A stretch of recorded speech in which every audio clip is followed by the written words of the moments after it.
Mwadhani Arogosho. Hatuna mambo mengi. Tumeyasikia ya ajabu.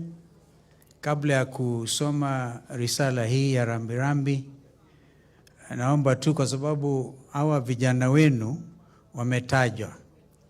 And there's a law of natural justice ambayo inasema nobody should be condemned unheard.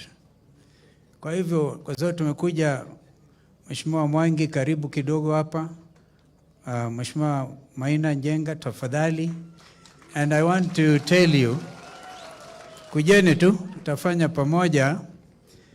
Kama unaongea na wale ambao wanahusika, waambie waache kusumbua Maina. Wanashikwa usiku, askari 100, he is harmless. Kwanza ni the bishop. Asante sana. Kwanza nilete lambilambi zangu na pia za watu wa Murang'a na watu wa chama cha usawa kwa wote ambacho mimi nasimamia kwa familia ya Shujaa. Ya pili, niombe Bwana Kahiga aache madharau kidogo kidogo. Alikuwa ameniona akafunga jicho moja. Bwana tulikuwa nawe kama gavana mikiwa miaka 10 na najua unanijua.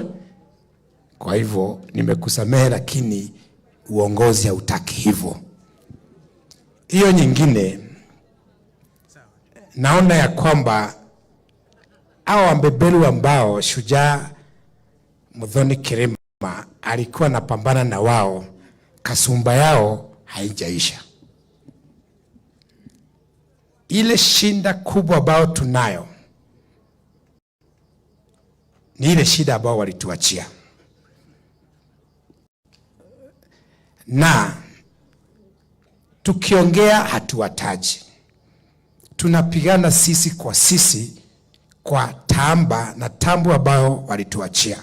Mambo mawili. Ya kwanza, mambo ya mashamba. Tunaongea na hakuna mtu hapa ambaye anataja mashamba ambao wazungu wanamiliki wakati huu Maumau wakiteseka. Kwetu Murang'a, Del Monte wana ekari zaidi ya 40,000. Wengine kama Kakuzi kama 40,000. Hiyo yote ukiweka kuota wale Maumau utasaidia, utashagaa. Lakini hatuongei chochote. Ukienda Laikipia na kwingineo, sisemi wanyang'anywe mashamba, lakini nasema shida yetu ni ya wao.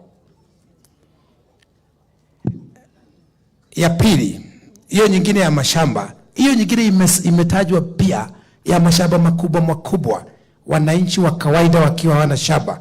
Wale wa Kenya ambao tunajua wana mashamba makubwa, wa Kenya wakiumia, orodha iwekwe, wa Kenya wapewe mashamba. Wote, hata sisi tuko hapa, kuna watu wengi wanaficha mashamba, orodha iwekwe. Wewe Kalonzo goja kidogo. Hiyo nyingine ni mambo ya gharama ya maisha. Kila Mkenya analia na tunapiga makofi na tunaepuka mjadala wa gharama ya maisha. Nyumbani watu wanaumia. Tukienda kwa baraza kama hapa, tunadanganya raia watupigie makofi, na wakati huo hawezi fika nyumbani kwa sababu ya gharama ya petroli. Hawezi kulipa school fees. Mimi hata kama nitaachwa peke yake Kenya, Wakikuyu waseme vile wanasema, gharama ya maisha, Mkikuyu anaumia kama yule mwingine. Na haki ya Mungu hiyo sitaacha. Ninasikia kuna wengine walikuwa wananitaja hapa, wanafurahi wakitaja jina yangu kwa sababu jina yangu inajulikana Kenya mzima. Beti endelea. Hiyo nyingine kuhusu hiyo gharama ya maisha. Mzungu ndiye anasema kodi iwekwe ili tulipe madeni zao.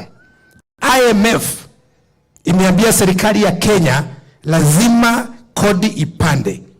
World Bank inasema hivyo. Huyo mzungu huyo mwenyewe ndiye tunapigia magoti hata wakati huu, na tunasema kuhusu ukoloni.